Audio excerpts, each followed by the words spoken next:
You ask Tiger to solve. This deals with linear equations with one unknown. The final result is x equals 3/5. Let's solve it step by step.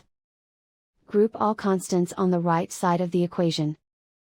Add 24 to both sides. Simplify the arithmetic.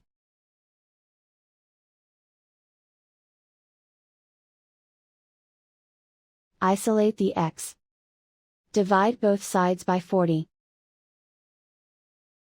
Simplify the fraction. Find the greatest common factor of the numerator and denominator.